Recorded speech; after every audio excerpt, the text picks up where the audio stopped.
Good morning. तर आजची सकाळ माझी अशी काहीतरी झाली. मस्त नाश्ता वगैरे केला. बाहेर मस्त पाऊस पडत होता. हा आपला खंडोबा मंदिर. मी लगेच जेवणाची तयारी सुरू केली.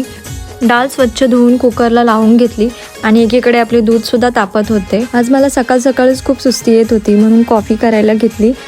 मस्त कडक कॉफी बनवली आणि नानींना नेऊन दिली. दोघे पण झोपले होते. नानीला उठवलं. मग मी पण कॉफी पिऊन घेतली आणि मग जेवणाची तयारी सुरू केली. आज बटाट्याचे काप करायचे होते. बटाट्याचे मस्त पातळ काप करून घेतले आणि मग मॅरिनेट करण्यासाठी आलं लसूण पेस्ट, त्यात मिरची, कोथिंबीर वगैरे घेतली आणि सगळे मसाले टाकून मिक्स करून घेतलं आणि त्यात थोडंसं कोकम आगलसुद्धा टाकलं आणि मॅरिनेट करायला ठेवून दिलं. एकीकडे आपली डाळसुद्धा शिजली होती तर फोडणी द्यायची तयारी केली. फोडणी देऊन झाल्यावर आपले बटाट्याचे काप फ्राय करण्यासाठी त्याचं पीठ म्हणजेच रवा आणि कॉर्नफ्लॉवर त्यात मसाले टाकून मिक्स केले. तेवढ्यात ते घरी आले. मधमाशा खूप चावल्या होत्या त्यांच्या ओठाला वगैरे. गाई घेऊन ते रानात गेले होते. तिकडेच मधमाशाने त्यांचं काम काढलं. मग आम्ही घेतले बटाटे फ्राय करायला. त्यांनीच फ्राय केले.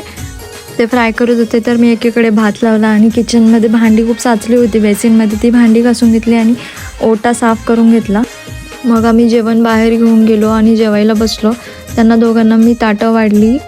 ते नानी आणि मी आम्ही तिघं एकत्र जेवतो. मग मी माझं पण ताट वाढून घेतलं आणि मस्त तारक मेहता बघत जेवलो आम्ही. थोडीशी झोप घेऊन उठलो. चहा ठेवला आणि आज आपल्याला 2 किलो तुपाची ऑर्डर होती तर तूप कढवायला ठेवलं. चहा घेऊन मी नाक्यावर गेली. उद्या आपल्या दादाच्या हॉटेलची ओपनिंग आहे तर उद्या तुम्ही नक्की या. तिकडेच आम्ही थोडीशी उद्याची तयारी केली, साफसफाई केली आणि रात्रीच्या जेवणाची तयारी करण्यासाठी मी घरी आली. तर आजच्यासाठी एवढंच. भेटू उद्या. Bye bye.